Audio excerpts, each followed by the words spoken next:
Hey there, and welcome back to Analogous, where my journey is analogous to your journey. I don't know, I'm still thinking of the title here, or why I chose it to name it that way. But anywho, that doesn't matter.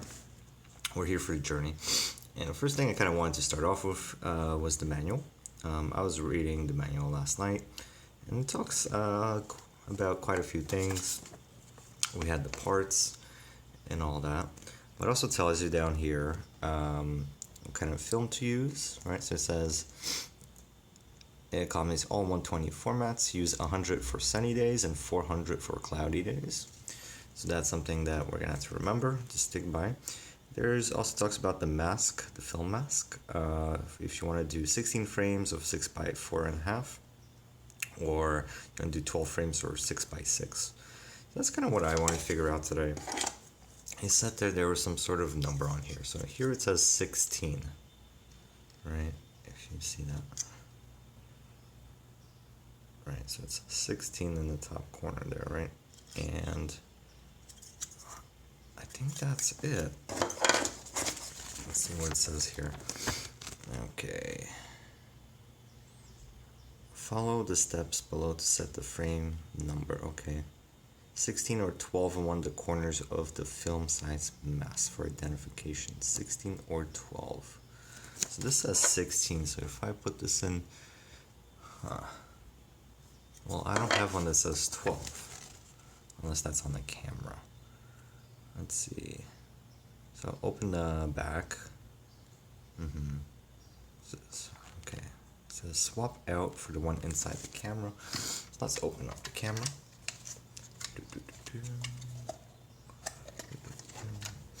Oh yeah, just in case you guys, just in case I wasn't able to put part 2 of my video last night in here, I did get some gaffer's tape as well. It's about 20 bucks on Amazon. I figured that would work better than electrical tape for us. So you see right here, it says 12. So I guess this is a mask already. Oh, it is a mask. Oh hey, I didn't even know that. See, on the flash power model is where the battery would go, but this is the regular model. So this is 12, and this is 16. So I guess this is bigger? Huh. Okay. Let's read on. Okay, slide the frame number pointer on the black cover to point number on the frames, which matches the frame size, revealing the appropriate counter. So I think if we're doing 12 frames, we keep the 12 in there, right? And if we have the 16, then we put the 16. So the 16 would mean it's so if we're doing 12, we have the arrow pointing at 12. If we want to do 16, we point it to the 16 and we swap out the cover. Interesting. All right, so this would be the 6 by 6, and this one here would be the 6 by 4. You can see it's a bit narrower. That's why you're able to fit in quite a few more frames. But I think I'll be going for the 12 format here. Okay, so I'm not gonna change any of that. All right, so let's read on. So we figured that out. Whew, that was a bit confusing last night. How to load film. All right, we're gonna get into that a little bit later. It tells you about focusing. So this part I found interesting here about focusing. All right, it tells you what each symbol means. So 1 person is about 1 meter or 40 inches. 3 persons is about 2 meters or about 80 inches. A few people is about 6 meters. I don't know if that would be in inches. And the mountains would be about 10 meters away or anything further in the distance. So that's a good clarification there about how to use that part. So as you can see here, the spool again fell out. All right, so we have meter, right, 2 meters. This was 3 meters. I forget. 6 meters. All right. So 1, 2, 6, and mountain. So I guess if you're doing a selfie, alright, you probably want to go with 1. And then if you're doing like a group picture, this doesn't have a self timer, which is a little bit of a bummer. You can't really do like a selfie group thingamajig, but that's fine. I don't think I'll be doing group selfies with this. That's what we have our cell phones for these days. So again, like I said, the spool always falls out and all that. There's also one part here that says more precise setting of object distances can be achieved by setting the focus ring and positions in between the two symbols. So not only do we have 1, 2, as you see here, there's a, sorry, I'm pointing it not well. There's a little notch here. So we have 1 in between, 2, 3, 4, 5, 6, 7 total focus ranges, okay? So you have a total of 7 ranges. Okay, I'm gonna take off the front here. Okay, so that's a little neat trick. So don't feel like you're just limited to these. You could always go in between and whatnot. If I put this up here, so you guys could see it. Can you see the focus in here? Or is this, you're just selecting the range? All I'm seeing is the wall. Let's put some tape along the wall there. Alright, so can I actually see the focus on here? Not really. Yeah, no. So yeah, you can't actually see through the lens. Oh, right. If we look at the front here, right, so we're actually seeing through here, which will kind of give us approximate for the lens. Okay, so yeah, I guess that's what rangefinders are all about. Not 100% sure. So another thing I noticed is if you do whatchamacallit, oh yeah, a lot of people I noticed online talking about like sunny day and cloudy day. So cloudy day, it's hard to see here.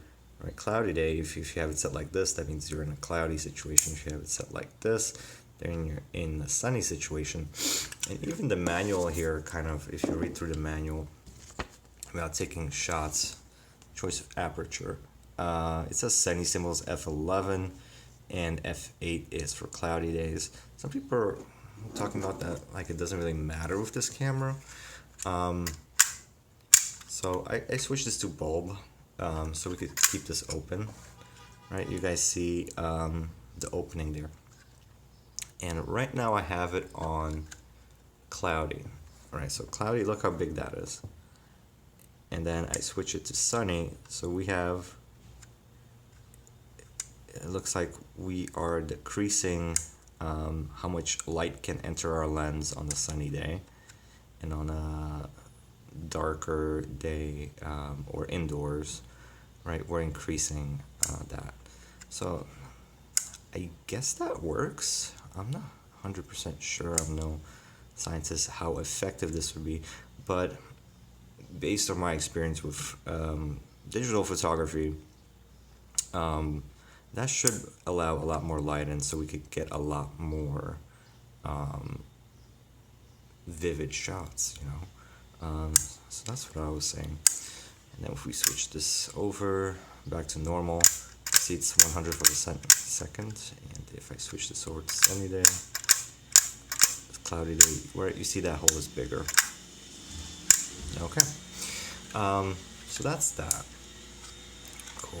I think I'll probably tape over this area and this area down here, and you know, some people tape the sides here. I don't see why they tape the sides for, if all you have to do is tape around, so you don't need to tape the sides. So I was thinking about adding my little lanyard here, and that attaches right here, I'm assuming. But as you can see, the side here, there's no light coming through here. This is hard plastic. Alright, so this piece here is all hard plastic. So there's no need to tape that portion. So you just need to tape around the opening. and probably some YouTubers mentioned taping around here, and that will really be about it. So don't like go too crazy with the gaffer's tape. And of course the back allows the light in. We don't need none of that. Okay, cool. So those are some of the things that I've noticed here. Okay. So a few other things that this talks about is picture taking, use of B exposure. If you want to, you can use that bulb exposure on cloud setting. You can use it on a tripod. Maybe you want to see some clouds go by. If you want to see some water go by, all right, you could totally do this for aperture control on a DSLR. So that's something I want to get. That's not really like one of the reasons why I bought this camera. I bought this for double exposure. It was something I wanted to give it a try. It's something I can't do with my DSLR. I bought my DSLR back in 2007, 2008. Canon XSI. It's a very entry-level one, and I've been using it for pictures ever since. But I can't replicate like multiple exposure, double exposure effect. So that's kind of what I want to try out with a film camera. I also had, like I mentioned, a bunch of film. I had this older, whoops, move the camera there, sorry about that. It's Kodak 800 film, which I also haven't used since about 2008. So it's been sitting somewhere. I read it. I should keep it in the fridge, so I put it in the fridge now, but I don't know. It's been sitting in the bottom of my closet for a very long time now, so I don't know how good that is. And when people say overexposing the film, expired film, I guess they just mean putting it on the sunning setting here with this camera. But yeah, I will have to learn how to insert the film and remove the film, I guess, in the next few videos. But while I am still here, you see most of these instructions are for both like the flash and non-flash. I actually have like a list of accessories here, like you get a darkroom bag and all that. But they have some suggestions for us, which is good. Always check to see that the lens cap has been removed before taking a picture, and I totally have to agree with that. Multiple times I've been trying to take a picture, even with my DSLR, and I'm like, why is it so dark? I can't see anything. Even last night when I was just like playing around with the camera without any film in it, I just had the lens on, so that wasn't good. Always take pictures with the sun behind the camera, so that's like a good idea. You could do it, with the camera in front. It depends on the effect that you're trying to create. Always hold the camera steadily, firm against one's face, sure. Press the shutter button release down gently so it doesn't jerk. Okay, that's good to know. Always advance the film until the next frame counter appears in the window pane. Always load or remove films in a dark place. That's something I agree with. I've seen a lot of YouTubers online just like take out film in the middle of the day or like right after they finish taking. And I'm like, yeah, you shouldn't do that. And the one guy actually messed up all of his shots, so hey, that's your fault. Always use the flash when taking pictures in the shade. See, we don't have flash here. Never take pictures with an object distance less than 3.25 feet or 40 inches or 1 meter. Always clean the lens only with a piece of soft and smooth cloth, so fiber cloth. And we have some specs about the camera, which is nice. We have some dimensions and all that. So yeah, that's pretty much it for this video.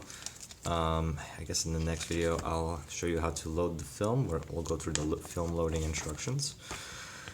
And yeah, as my first impressions go, wow, this camera compared to, let's say, my Canon XSI, it's very lightweight, bulky, plasticky. Alright, I have zero confidence in this, or zero confidence in myself that I could take any good pictures with this, but I'll give it a try. I was looking to buying a few more films this morning, so they had give us Ilford HP5 Plus, which is good.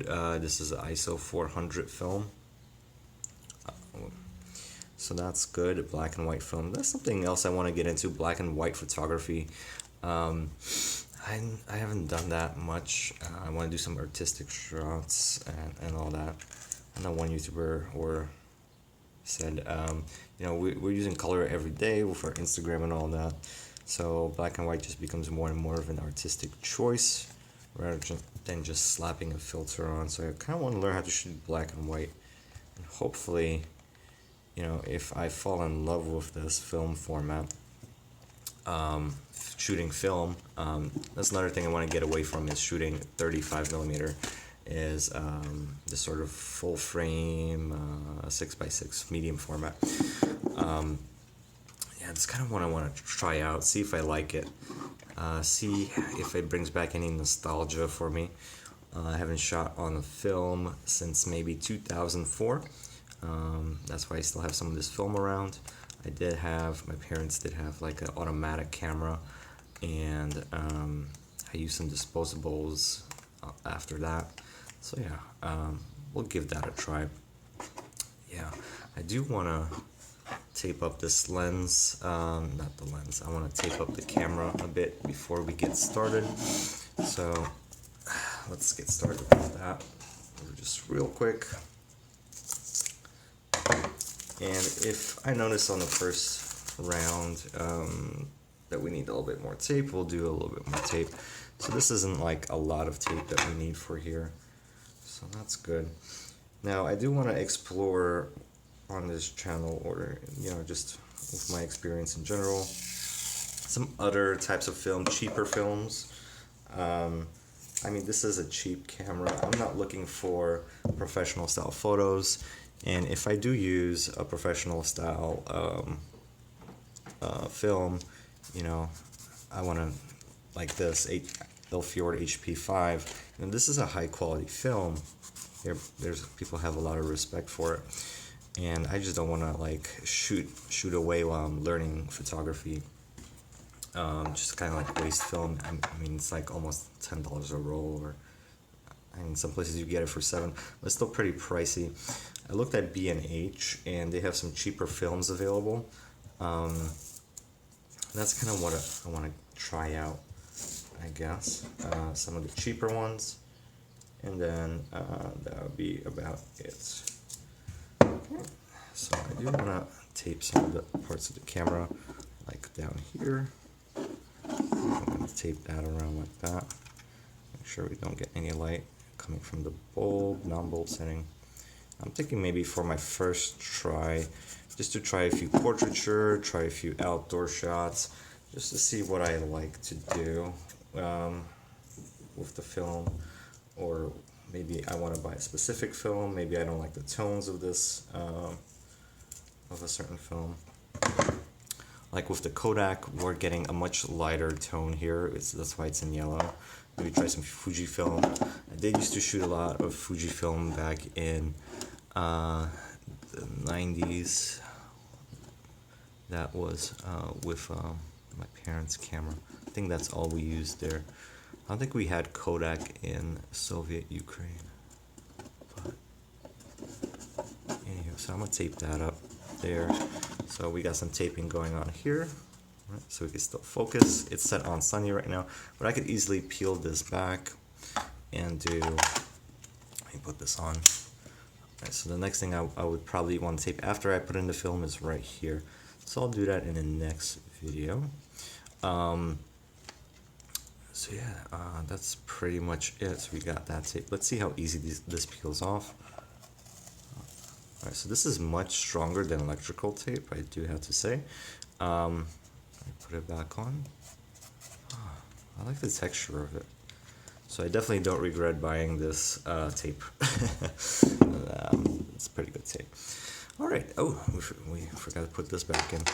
So yeah, thank you for joining me on my journey in film photography. Hopefully we have a fun adventure.